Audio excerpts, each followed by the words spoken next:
Jay-Z Mm. has been put under fire for this whole Super Bowl thing. Mhm. Have you been paying attention to that? I did a live about it this morning.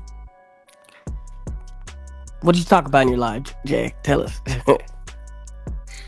Well, I made it very clear that I think Onika needs to stop getting involved in grown folks' business and worry about what school is going to admit her child. Because the last one she tried to admit her child to, they turned her down because of Mr. Petty. I think you need to focus on your family issues, sweetheart. You're nobody's hero in hip hop. Um, as for Fabulous's statement, I mean, he's a diddy do wah Bob. I'm sure he's not going to say anything to run afoul of his maker's best friend. I mean, y'all remember it was Fabulous. It was sitting there on Drink Champs that Diddy was running down about why he would party with him. Mhm. Yeah. I also find it interesting that nobody is bothering to look at the level of outrage that's coming from Louisiana and refusing to see that there's something more there. Right. Beyonce got snubbed, they want to say, but did Louisiana get snubbed or did they just get robbed? Because they talking like they got robbed. Matter of fact, they're talking like Sean Carter probably made them some promises that they're now finding out he had no intention of keeping. That's what it sounds like to me.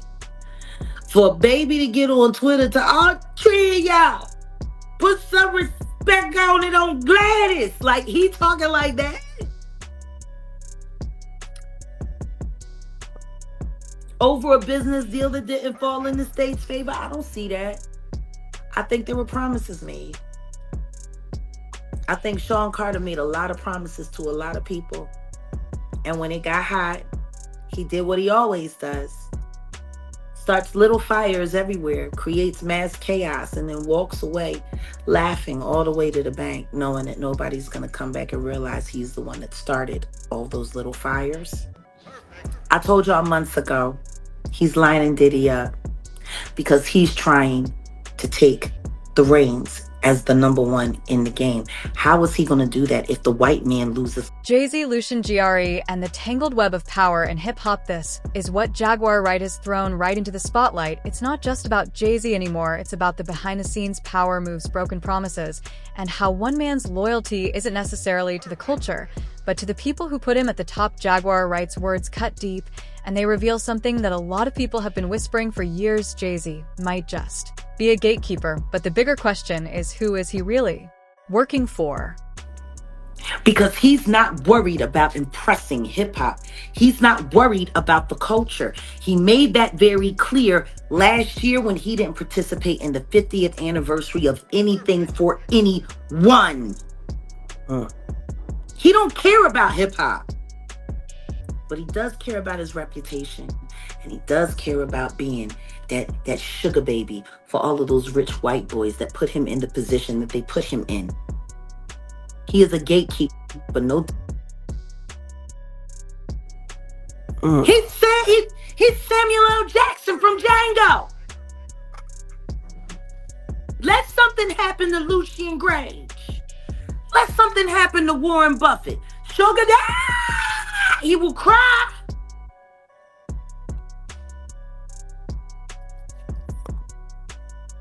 He don't care about the culture. But it was a smart play. Give it to Kendrick because Kendrick is the hottest thing right now, got the hottest record right now, the biggest breakthrough in the culture in damn near a decade. It makes sense to give it to Kendrick. Right. Do you But think? Do you think Lil not Wayne at should? this time. Right. Not at this time. Not if, hypothetically or allegedly, he had already promised Louisiana they was going to get their due. Right. And then when he realized he was being named in that Diddy grand jury, dividing the culture and getting fighting so he don't have to talk about why he still won't publicly step away from the diddler. Like, how does his mouth work to make a statement about the Super Bowl, but not to make a statement about the freak off tapes or the raid? The white man tell you open your mouth, you sing all day. Black man has you to say, you remember that from What's Love Got to Do with It? Yeah. Yep. And Ike Turner heard the record that Tina did for Phil Spector for the white man. Yep. And he said, yo, white man asked you to open your mouth, you do whatever I do. I asked you to do something. So let's take that and put that in a new frame of reference. When hip hop needed you to show up to honor hip hop, you decided to go and kick it with Tom Brady. And now you want to use, like you care about the culture, to create another division between two major rap entities and areas in the United States, because this is going to do nothing but make West Coast and the South like this. Am I wrong? That's what it's going to do. Sean Carter is perfect at dividing and conquering. And guess what he's proven to all of those white boys over there at the NFL? That if they ask him to or they need him to, he will put the in line. And that's just real rare. This was a great move for him. It shows the white man that he has no loyalty to his friends or to his word, to people that he so-called gets along with. It shows the white man that he's willing to make the politically correct decision, regardless of it, affecting his social popularity, which don't nobody give about. Not for real, for real. All they care about is the money he spent. Let's start with the centerpiece of this conversation, Lucian Grainge. Now, for those of you who don't know, Lucian Grainge isn't just any music executive. He's the music executive, the head of Universal Music Group. Grainge is one of the most powerful men in the entertainment industry. When someone like Lucian Grainge sneezes, half of the music world catches a cold. And according to Jaguar Wright, Jay-Z's relationship with him is far more than just business, it's servitude. She paints a picture of Jay as a man who will do anything to please the white men who put him in his position, almost like he's Samuel L. Jackson's character from Django Unchained. Sean Carter, that you promised the South that the next time the Super Bowl came through, it would be a Louisiana affair. And then when Diddy goes and gets into trouble and you need to convince the white people you're still in control, you bring Kendrick Lamar, who we already know you don't like for the way he embarrassed you on Don't Kill My Vibe, the remix. But we also know you got ties in TDE, Sean Carter, and you got a switch on top. I know that. I know that for a fact. Just like why you keep having artists that want to jump off of high places. Shout out to Ab Soul. What was her name? Alori Joe? That woman threw herself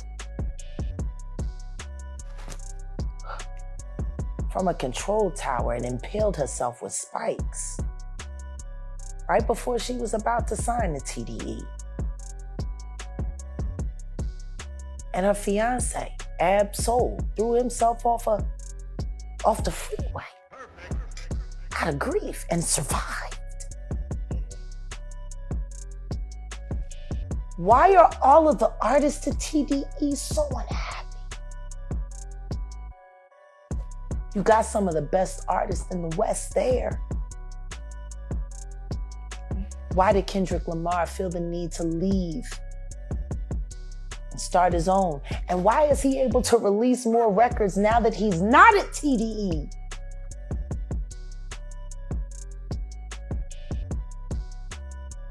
So interesting. Let me ask you, as you're on this topic. I tell you one thing, Curtis Jackson, you are a setup king. And I promise you this, any little nigga that you're enlisting to go down to New Orleans and start trouble during the Super Bowl, that will stop. That will stop. I'm sick and tired of you. And the truth is, they only like you for your money. Let me ask you, Jack, on a surface level, you're saying that Kendrick being in the Super Bowl versus, let's say, Wayne, which was like a shoe-in for the city, that in the background, and again, we talked about the mayor, it's a lot more to it than just as simple as, oh, Kendrick's he had a great year. Social engineering. Now let's unpack that for a minute. What does she mean by this? Jaguar claims Jay-Z doesn't care about hip-hop, not the culture, not the history, not the people. What he does care about, she says, is keeping his reputation intact and making sure the right people stay happy. Who are those people? Well, according to Jaguar, it's executives like GRA and billionaires like Warren Buffett. It's a bold statement, but it raises an uncomfortable question. Has Jay-Z's loyalty shifted away from the people who built him? Creating an issue that didn't need to be an issue. Hunger Games like. Very Hunger Games. Life imitates art. Art imitates life. I tell you one thing, it's been almost 30 years since Biggie and Tupac were taken from us. That was social engineering at its finest. It got people in line, didn't it? Without question. Now you think about Drake right now, and you think about Kendrick Lamar. That's looking about the same as Biggie, Kendrick. Biggie, Kendrick, Tupac, Drake. Think about the comparisons. Yep. Imagine. Be a gangster playing. Imagine Comparisons. if the same fate that befell Biggie and Tupac happened to Drake and Kendrick. Just And imagine. as messy as Drake is right now, I can almost bet that there's somebody that wants to turn his faucet off. Because if y'all think Diddy is a mess, Drake, he was being groomed to be next in line, see?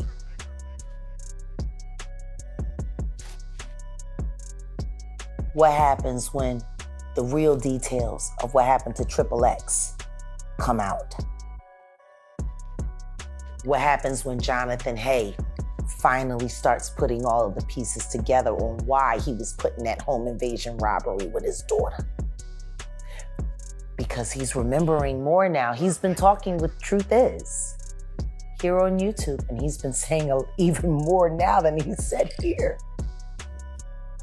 Shout out to Jonathan Hay and your bravery. Shout out Jonathan Hay. We will get him on the couch soon, because his story is one of those stories that might get lost in Hollywood if he was ever silenced. Might get lost, he might get lost. Exactly.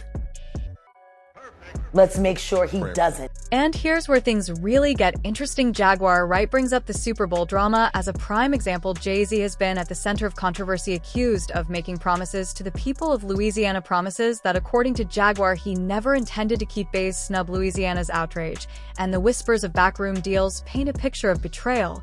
And when things started to heat up, Jaguar says Jay-Z did what he always does: spark chaos, stirred the pot, and walked away without a scratch, laughing all the way to the bank. Check this out, man. And as you can see, Sean Otwood did an interview with Jay-Z's allegedly son, and it was interesting.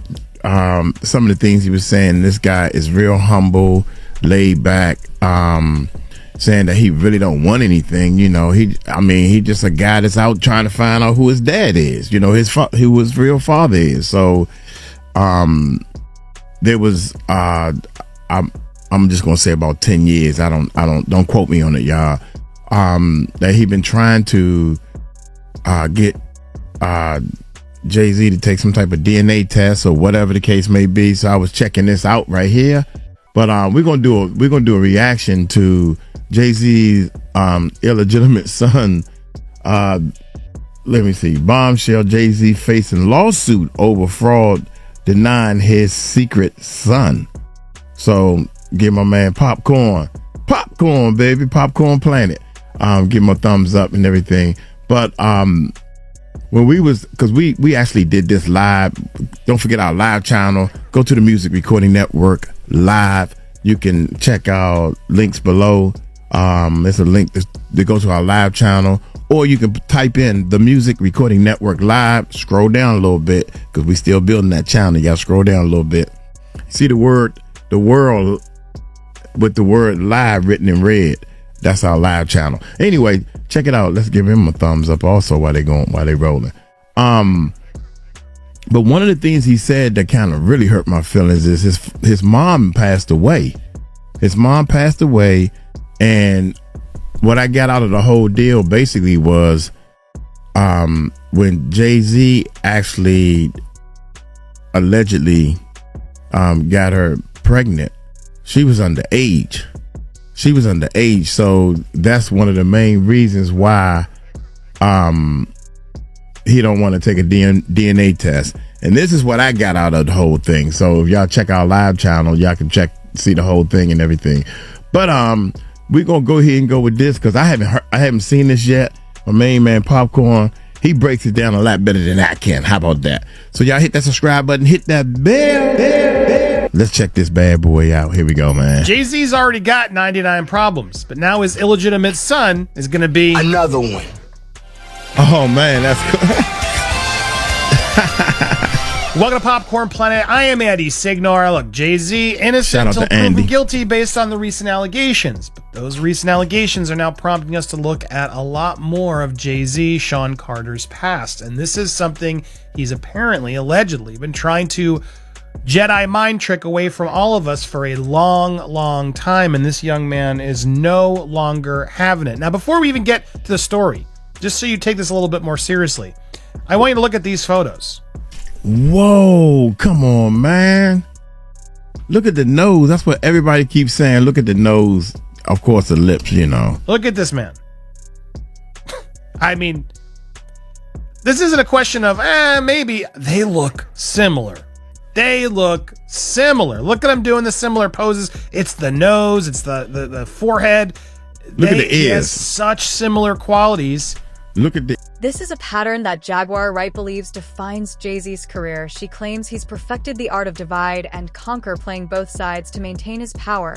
Let's look at the Kendrick Lamar situation. Jaguar says it was a smart move. Kendrick is at the top of his game right now, and giving him the spotlight is good for business. But here's the twist. Jaguar suggests Jay-Z did it not to uplift the culture, but to distract everyone from the promises he broke. I don't know, his the younger guy, I forgot his name, hit the allegedly son right ear to Jay-Z's left ear, since those are the ears that's closest to each other. To Jay-Z, I mean, tell him he's crazy. This guy looks like Jay-Z. He's not making something up. This is some random groupie out there trying to get a quick payday in my mind. And to be honest, Jay-Z's got some strong genes. Look at Blue Ivy. Looks just like her father. This is a case I think that is hard to deny. There's enough in here to make me wonder, what's Jay-Z hiding? Now, look, everyone should just be demanding to go take a paternity test every time someone comes forward to try to get some money. I understand, right, I understand the that. rights of Jay-Z's. However, it looks like his lawyers did everything they could to avoid it and to lie about it, and now there may be actual fraud at play. And that's where I take umbrage, because we need to take him for the benefit of the doubt, right? Jay-Z, apparently, give him some credibility. But if it's proven that he's lied in the past regarding lawsuits, that's not going to help his case. At least it's not, in my opinion. Let's go through what this man is alleging. Okay, so renewed calls to confirm the paternity of his illegitimate son is another legal blow the rapper is now facing. Record executive, real name Sean Carter, has been named in a civil lawsuit, as we know. He's now been dragged into an ongoing legal tussle over the paternity of Rymir Satterwhite. who has been in decades-long fight to prove that the rapper is his biological father. Rayer is claiming Carter's legal team acted fraudulently during previous attempts to get him to take a paternity test.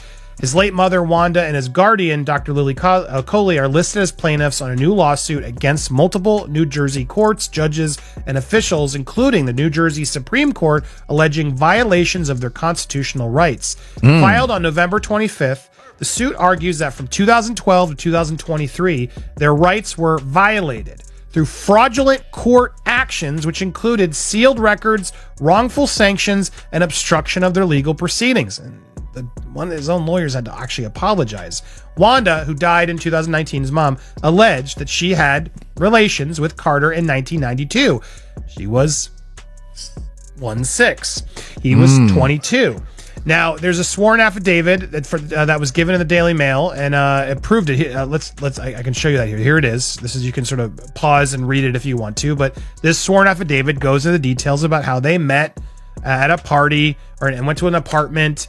It's all consensual, nothing egregious here. Think about that for a second. Kendrick Lamar has been on a mission to unite hip-hop. His music, his message, his entire approach is about bringing people together. But Jaguar points out Jay-Z's actions are doing the opposite by positioning Kendrick in the spotlight while Louisiana feels snubbed. He's driving a wedge between the South and the West Coast.